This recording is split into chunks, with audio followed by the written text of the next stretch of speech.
듣는 우리 성도에게 동일한 마음 주시고 이 말씀이 하나님 말씀이요, 이 말씀이 우리를 살리시는 말씀인 걸 믿고 나아가는 우리들이 되게 도와주옵소서.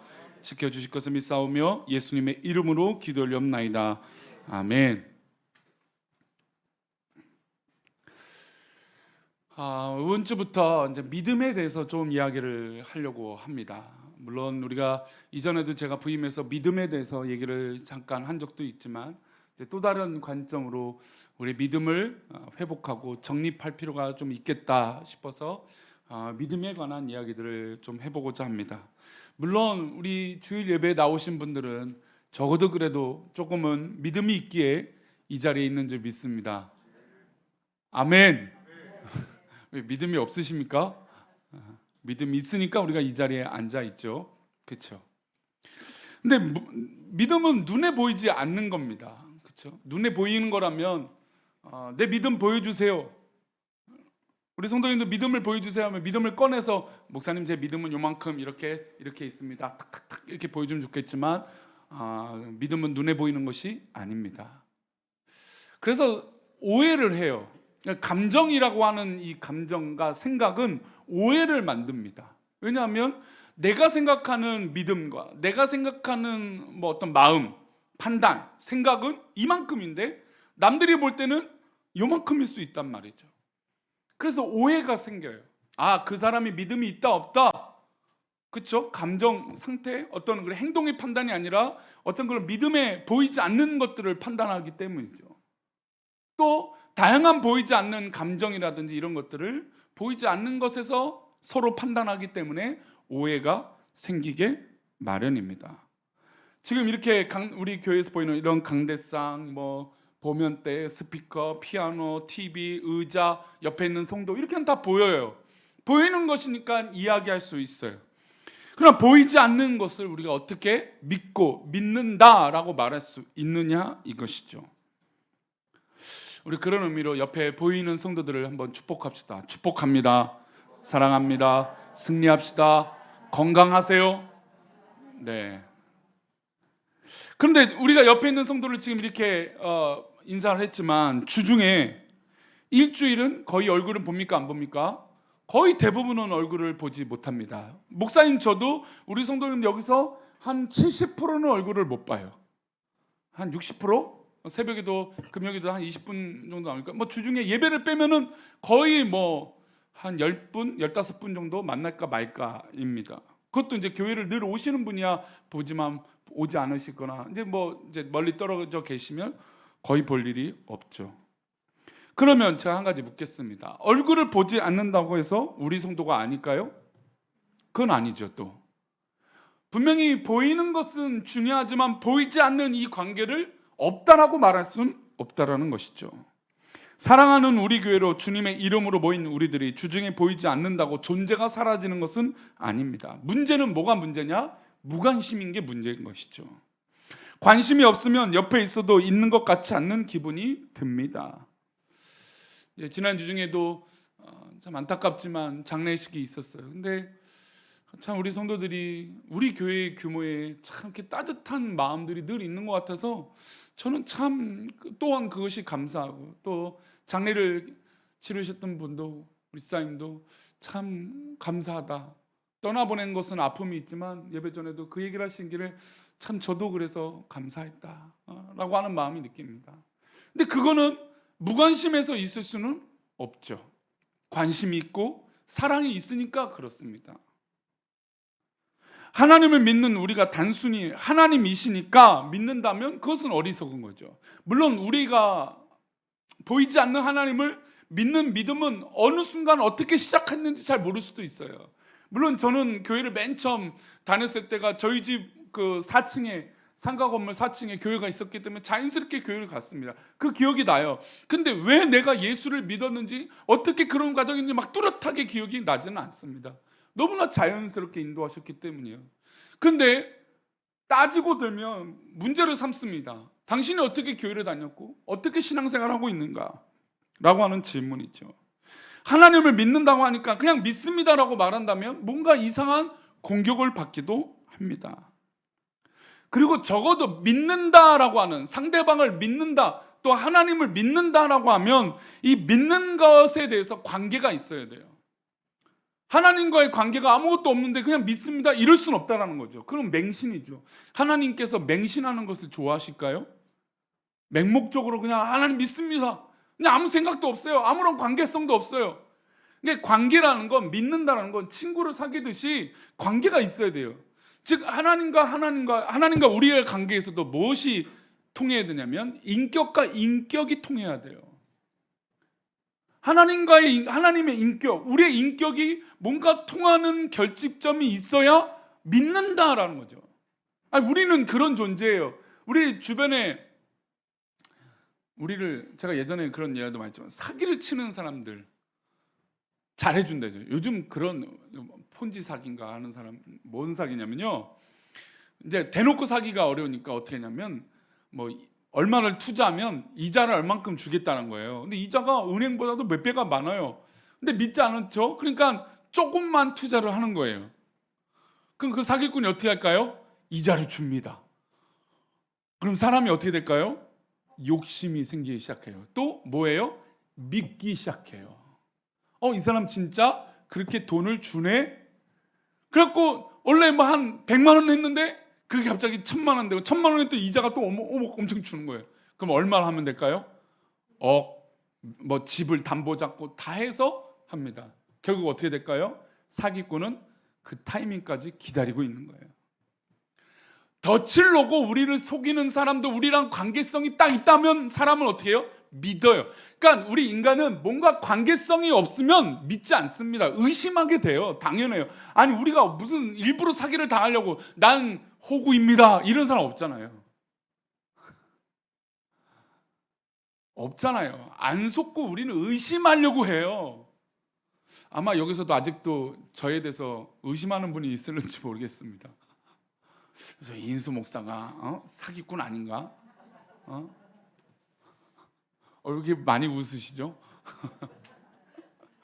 아니, 그러니까 사람을 믿는다라는 게 그냥 단순히 아이고 좋아요.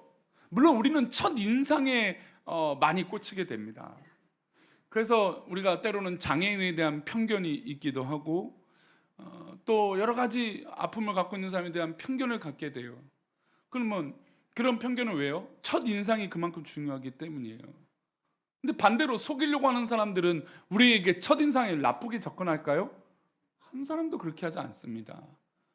그러니까 사람은요 원래 의심하고 편견을 갖기 마련이에요. 그런데 뭔가 공통점이 생기고 뭔가 관계성이 생기고 뭔가 믿을 만한 요소가 생기면 믿는다라는 거죠.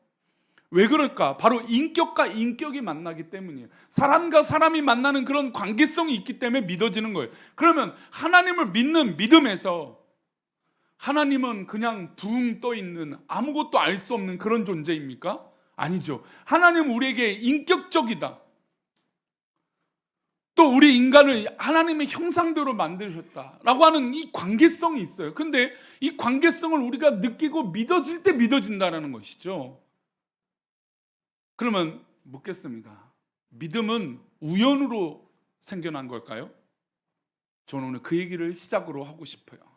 믿음은 우연으로 시작되는 것이 아니라는 것이죠. 히브리서 11장은 뭐에 관한 이야기냐면 믿음에 관한 이야기예요. 근데 11장을 시작을 이렇게 해요. 우리 1절 말씀 한번 보겠습니다. 함께 1절 말씀 읽겠습니다. 시작. 1절 말씀이에요. 나와라. 1절인데 11장 1절 말씀. 없습니까? 제가 읽겠습니다.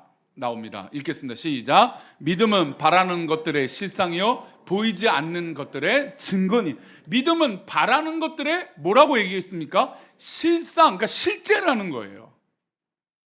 그러면 이 얘기가 다시 말하면 우리가 믿는다라, 하나님을 믿는다라고 하는데 이것이 추상적인 거나 감정적인 것이 아니라는 거예요.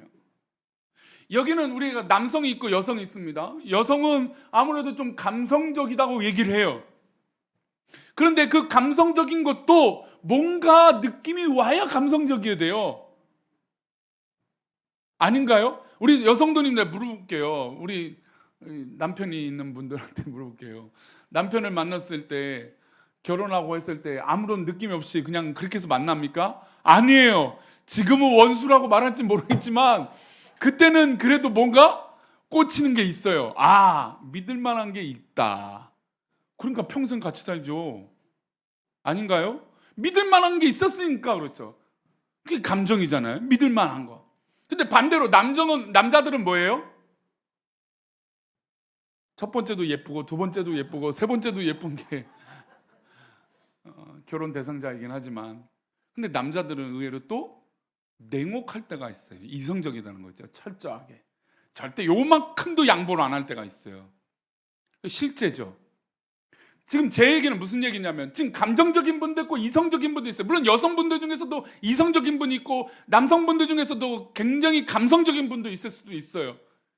그런데 여기는 남녀가 공존한다는 거죠. 아이부터 어른까지 다 있단 말이죠. 그러면 보통 이렇게 되면 세대 차이가 있고 이해가 되지 않은 공통점이 없게 마련입니다. 공통점을 찾기가 어려워요. 근데 믿음은 바라는 것들의 실상, 실제라는 것이죠. 그러니 어린아이부터 노년에 남녀가 불문하고 다 믿을 수 있다라는 겁니다. 왜요? 실제 증거가 있기 때문이에요. 그래서 1절 말씀 다시 보면 그 말씀의 마무리는 이렇게 됩니다. 믿음은 바라는 것들의 실상이요, 보이지 않는 것들의 증거라는 거예요. 증거. 재판은 뭐가 우선순위입니까? 증거 우선순위예요. 증거가 없으면 안 돼요. 증거로 증명해 보세요. 증거를 가지고 오세요. 그러니까 억울하고 그냥 팔짝 뛸 일이 많죠. 분명히 말했는데, 분명히 저렇게 행동했는데, 근데 증거가 없어요. 그냥 미치고 환장하는 거죠. 증거가 없어요. 근데 믿음도 설명해 보라고 제가 처음에 말씀드렸잖아요. 믿음을 설명해 보세요. 그럼 이제 여기서 또 고민이 있습니다. 믿음은 증거라고 했어요. 보이지 않는 것들의 증거라고 했어요. 성도님들은 어떤 증거가 있습니까? 제가 우리 지난 주 중에 우리 성도님들 예배를 드리다 그 얘기 드렸어요. 무슨 일이 있고 고민이 있고 있을 때 이 목사나 사모에게 물어보면 가장 좋겠죠. 근데 이 과정이 오래 걸려요. 저도 참 이렇게 벽이 없고 허물이 없다고 생기는 목사이지만 그래도 이 목사에게 전화하시기가 어려워요. 사모에게도 마찬가지고. 무슨 중요한 결정하게 고민이 되지만 이 전화번호를 누른다는 게 참 쉽지가 않아요. 근데 그래서 제가 드는 생각은 우리 믿음의 선배들에게 물어보라고 제가 말씀드렸어요. 우리 권사님들, 우리 장로님한테 물어보시라는 거죠. 왜 이렇게 됐는지, 왜 이런 과정이 있는지, 그리고 왜 내가 이런 고민인데 어떻게 하면 좋을지 물어보시라는 거죠. 왜 제가 그 얘기를 드렸냐면, 우리 어른들이, 오늘 이제 우리 강정 목사님이 좀 몸이 안 좋으셔서 안 보이시긴 하지만, 우리 어른들이 여태까지 신앙생활 할 때 4, 50년 동안 버티면서 신앙생활 했을 때 그냥 가짜로 여태까지 왔을까요? 우리 젊은 분들에게 좀 물어볼게요. 우리 어른들이 그냥 그렇게 추상적이었기 때문에 그냥 아무런 증거도 없으니까 여태까지 그렇게 믿었을까요? 아니라는 거죠. 저는 우리 어른들, 우리 믿음의 선배들이 확실한 증거가 있기 때문이에요. 지난주에도 우리 임직교회 하는데 장로님이 간증하십시오 했더니 자기가 그렇게 세상 것을 즐거워했는데 어느 순간부터 역겨워졌다라는 거예요. 역겨워졌다는 거예요. 이런 일이 어떻게 일어납니까? 증거죠, 증거. 간증이죠, 간증. 그러니까 믿음은요, 이런 체험이 없다라는 게 사실은, 저는 물론 우리 교단에서 체험 우선주의는 아닙니다. 우리 순복음 교단 가면 체험을 많이 해야죠. 성령 체험하고 은사 체험하고 막 그렇습니다. 근데 우리 교단은 조금 더 이성적이려고 노력을 해요. 그러니까 뭐 그렇게 따진다면 구체적으로 좀 그렇게 뭐 차이라고 말할 수도 없지만 그냥 조금 더 구별을 둔다면 그런 거예요. 그런데 그렇다고 뭐 체험 우선주의는 아니지만 우리에게 이런 증거가 없다? 이해가 안 되죠. 그냥 그렇게 믿음의 생활을 할 수 있다고요? 안 되죠.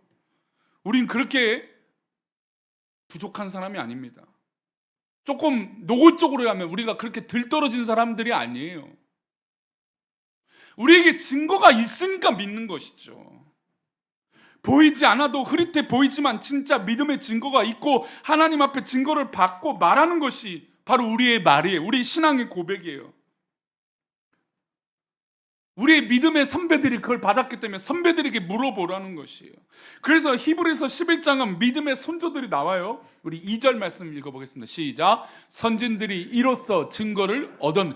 선진들, 믿음의 선배들이에요. 그러니까 제가 우리 교회 어른들한테 물어보러 가는 건 우리 어른들이 교회를 어떻게 지켰는지, 어떻게 살아왔는지, 어떻게 신앙생활했는지 물어보라는 거예요. 그 증거가 무엇인지.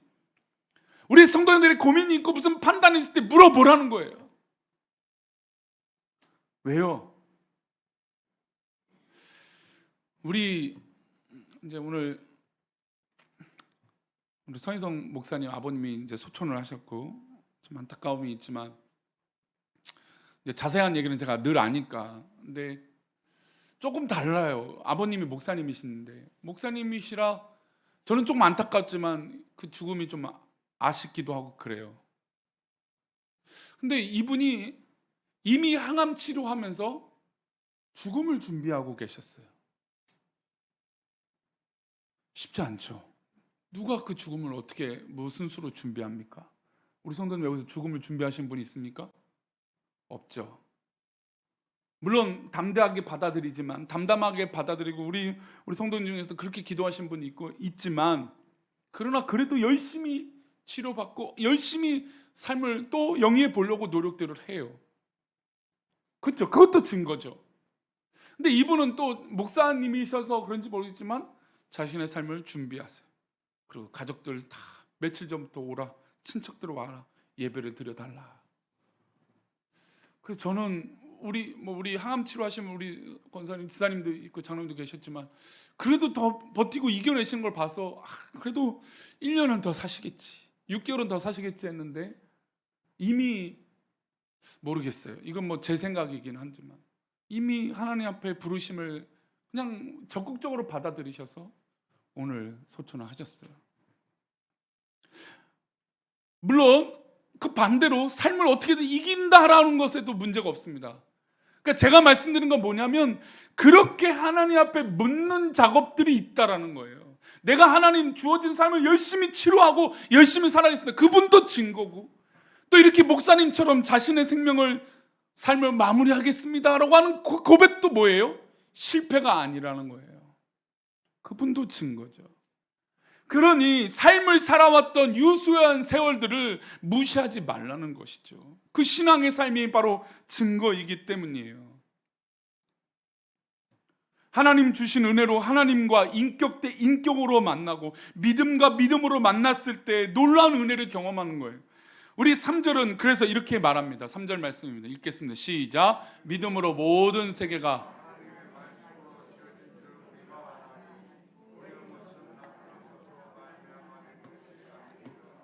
저는 이 말씀을 어렸을 때요.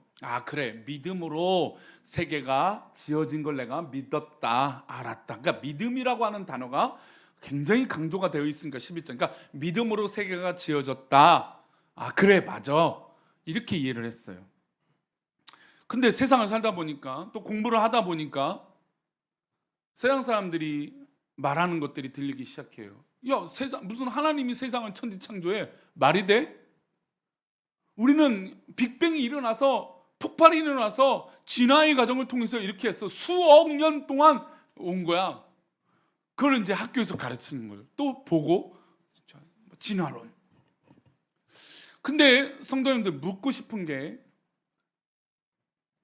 제가 2달 전인가 우리 수업을 듣다가 얘기 든 게 있는데 이분은 이 DNA 어떤 그런 이 원자 연구학자예요. 생물학자예요. 근데 이 사람이 연구하면 연구할수록 무슨 것을 알게 되냐면 그러니까 진화가 일어나고 변이가 일어나면 세포가 변이가 일어나야 돼요. 그러면 세포가 변이가 일어날 때 죽거든요. 세포가 죽거나 어떤 변화가 일어나잖아요. 근데 그게 일정 수가 이르면 그 개체는 죽는데요.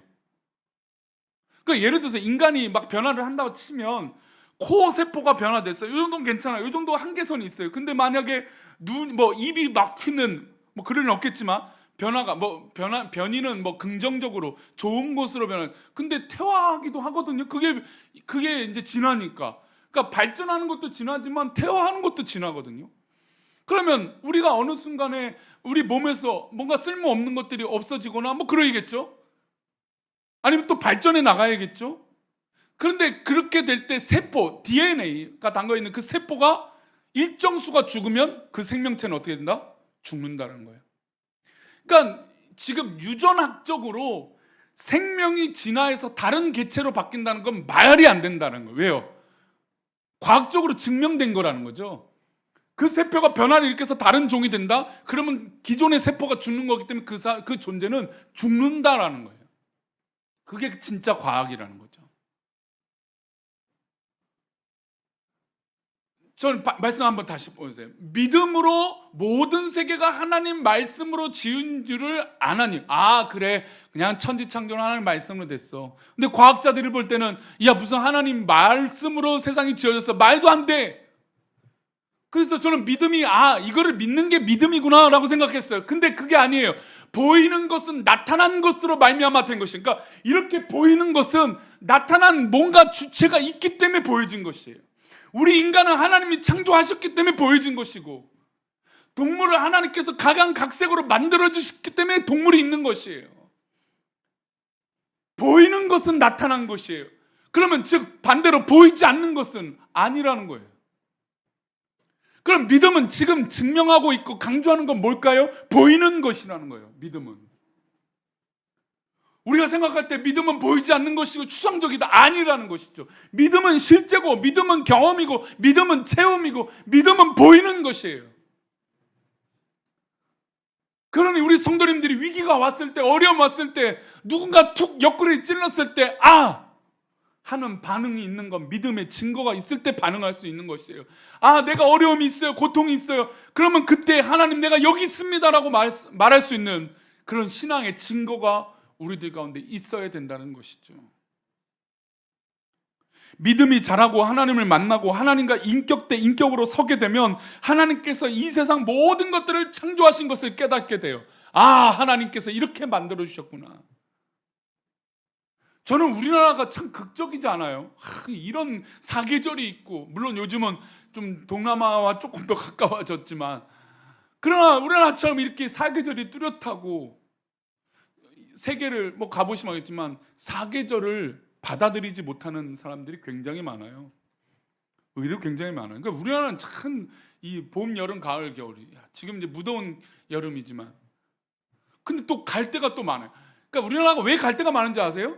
겨울에 간 게 다르고, 봄에 간 게 다르고, 여름에 간 게 다르고, 가을에 간 게 다르기 때문이에요. 그러니 이 좁은 땅인데도 갈 데가 왜 이렇게 많은지 많아요.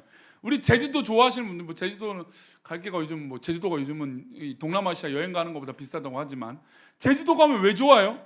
봄에 가는 게 제주도가 다르고, 분명히 서울 요만큼만 뭐 얼마 되지 않은 뭐 우리 서울처럼 이렇게 건물이 많은 것도 아닌데, 근데도 갈 때마다 새로워요. 저는 그런 거 보면서도 하나님의 놀라운 은혜를 진짜 믿게 돼요. 이걸 누가 만들어요? 진화로요? 뭐 빅뱅으로요? 아니 과학자가 오히려 우연으로 만들어졌대요. 어느 순간에 우연으로 인해서 빅뱅이 일어나서 이렇게 조각이 형성되고 우주가 팽창이 되고, 아니 우주가 팽창이 되는 걸 누가 논리로 과학자가 그렇게 말할 수 있는 거 아니죠. 과학자는 이 실험을 해서 저렇게 됐다라고 말하는 게 과학자죠. 근데 왜 우연을 전제해요? 과학자가? 말이 안 되죠. 저는 그래서 최근에는 이 과학을 신봉하는 믿음, 그것도 믿음으로 보는 거예요. 잘못된 믿음이죠. 믿음은요, 다시 말씀드리지만 하나님과 내가 인격 대 인격으로 만나는 거예요. 그게 가장 좋은 게 뭘까요? 바로 기도하는 거 아닙니까? 기도할 때 하나님 앞에 막 간절하게 하는 거예요. 그게 좋은 게 뭐예요? 찬양하는 거 아닙니까? 간증을 하라고 하면요, 100에 90명은 꼭 간증 가운데 찬양을 해요. 왜 그럴까요? 그 찬양의 가사가 참 나에게 맞거든요. 그게 무슨 현상이에요? 그게 감정적인 현상일까요? 아니에요. 그 말에 그 곡조 있는 기도가 내 인격과 인격으로 만났기 때문에 그 찬양이 좋아요. 아마 여기서 물어보면 성도들이 각자 찬양 18번이 다 다를걸요. 물론 비슷한 곡이 있겠지만 다 달라요. 그때 내게 와닿는 것이 있기 때문이에요. 그게 뭐예요? 하나님과 내가 인격으로 만났기 때문이에요. 저는 이런 과정이 우리 성도들에게 많아졌으면 좋겠어요. 때로는 의심도 해보세요. 하나님 어디 계십니까? 그러나 역사를 보면 언제나 하나님이 우리를 찾으셨어요. 아담아, 내가 어디 있느냐? 아담아. 가인이 살인을 저러 가인이 어디 있느냐 물으세요. 사울왕이 범죄하고 다윗을 죽이려고 하는 그 순간에도 하나님은 사울을 만나시고자 했어요. 근데 사울은 뭐래요? 무당을 찾아가죠. 점쟁이를 찾아가죠. 예수님이 십자가에 달려 돌아가셨을 때 제자들은 다 어디 갔습니까? 예수님은 제자들을 찾으시지만 그 십자가상에서 다 도망갔어요. 그게 우리의 인간이에요. 다시 말해, 우리가 하나님 앞에 의심하는 거예요. 하나님 어디 계십니까? 그게 뭐 불충해서 의심하는 게 아니라 진짜 하나님 살아계심을 만나시기를 축복합니다. 그게 뭐라고요? 믿음이요, 믿음. 우리 성도님들 한번 그 직장에서 사업터에서 기도해 보세요. 무릎 꿇고 기도해 보세요. 어떤 일이 일어난지 경험해 보세요. 우리 성도님들이 거하고 있는 그곳에서 한번 무릎 꿇고 내가 어떤 사람도 눈치 보지 말고, 우리 가끔 그런 사람 있어요. 세상 사람들이 우리를 어떻게 볼까? 그 사람들이 우리를 어떻게 보는 게 뭐가 중요해요? 우리가 믿음 있는 게 더 중요한 거지. 그러니 세상 사람들이 뭐라고 해도 기도하세요. 기도하고 나서 실수하는 게 문제죠. 기도 잘해놓고 술 한잔 마시고, 기도 잘하고 욕하고, 기도 잘하고 불법 행하고, 그러니까 그게 문제인 거지. 기도가 문제입니까? 찬양이 문제예요? 우리 믿음이 문제입니까? 우리 하나님이 문제인가요? 아니잖아요. 그러니 우리 성도님들 이 한 주간 직장에서 기도해 보세요. 누가 날 봐요? 괜찮아요. 기도하세요. 왜요? 하나님 인격으로 만나야 내가 믿음이 있는 거 아닙니까? 말씀 마치겠습니다. 우리가 여름 한 몇 달 동안 믿음에 대해서 얘기할 때 다른 거 기억하지 마시고, 그래, 내가 하나님을 만나자. 내가 하나님을 인격으로 만나자. 그렇게 하나님을 인격으로 만나는 놀라운 은혜가 있기를 축원합니다. 이 시간 우리 아무것도 두려워 말라 찬양하겠습니다.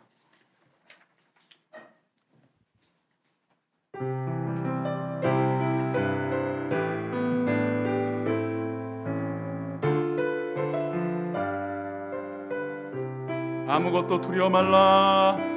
아무것도 두려워 말라. 주 너의 하나님이, 주 나의 하나님이 지켜주시네. 놀라지 마라. 놀라지 마라. 겁내지 마라. 주님이요? 나를 지켜주신대요. 우리 성도님 삶 가운데 경험되기를. 내 마음이 힘에 겨워, 내 마음이 힘에 겨워 누가 지켜주신다고요? 주님이요, 주님. 다른 존재 아닙니다. 다른 곳 아닙니다. 주님이 나를 지켜주세요. 세상의 험한 풍파 몰아칠 때도 주님 나를 지켜주시네. 주님은 나의 산소, 주님은 나의 요새, 주님은 나의 소망, 나의 힘이 되신 여호와. 사랑하는 우리 교회 성도님들, 이 하나님을 이번 주에 만나시기 바랍니다. 다른 곳 만나지 마시고 이 하나님을 인격 대 인격으로 만나세요. 그러면 우리의 어두움과 우리의 안개들이 사라지게 될 줄 믿습니다. 시간이 좀 지났지만 우리 1분 동안 간절히 기도할 때 내 삶 속에 하나님을 만나게 해달라고, 나의 산성이시고 요새 되신 하나님을 만나게 해달라고 이 시간을 다 같이 기도합니다. 하나님 아버지, 우리가 주님의 은혜 가운데 살아가며 믿음으로 승리하는 우리 되기를 원하오니 하나님 붙잡아 주시고 인도하여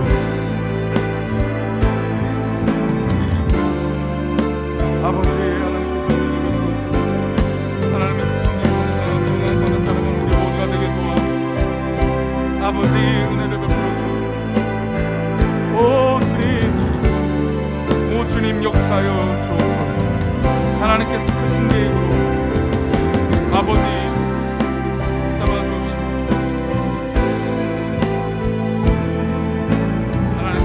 확신 가운데 승리하는 우리 모두가 되게 도와주옵소서.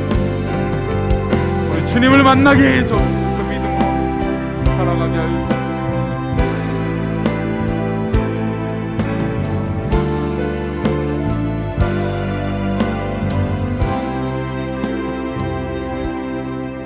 하나님 아버지, 사람은 다릅니다. 옆에 있는 성도도 다르고 내 앞에 있는 성도도 다릅니다. 살아가는 모습도 다 다릅니다.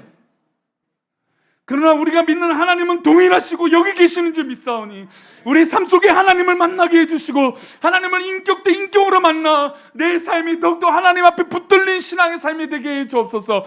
그래서 우리의 한계가 사라지게 하여 주시고 우리의 의심이 거치게 하여 주시고 우리의 염려가 사라지게 하여 주옵소서. 더욱더 주님께서 역사해 주시는 그 은혜를 우리가 경험하게 하여 주옵소서. 그런 믿음의 확신 가운데 살아가게 하실 것을 믿고 감사하며 거룩하신 예수 그리스도 이름으로 기도 올려옵나이다. 아멘. 우리 다 같이 그 자리에 일어나서 축도로 예배를 마치겠습니다. 이제는 우리 주 예수 그리스도의 은혜와 아버지 하나님의 크신 사랑과 성령님의 감화 감동 위로 교통하심이 오늘 말씀을 듣고 이 한 주간 살아가며 하나님 앞에 기도해보고 찬양해보고 내 입술에서 말씀으로 한번 고백해 봐서 우리 하나님이 어디 계시는지, 아니 내가 어디 있는지 깨달아 하나님이 살아계심을, 또 하나님이 나를 인격적으로 만나시길 원하시는 그것을 믿음으로 증거하는 우리 신앙의 삶 위에 직장과 사업도와 우리 자녀들과 가족과 모든 사랑하는 이웃들 위에 또 우리 교회와 이 나라 이 민족 위에 이제부터 영원까지 함께 계시기를 간절히 축원하옵나이다. 아멘.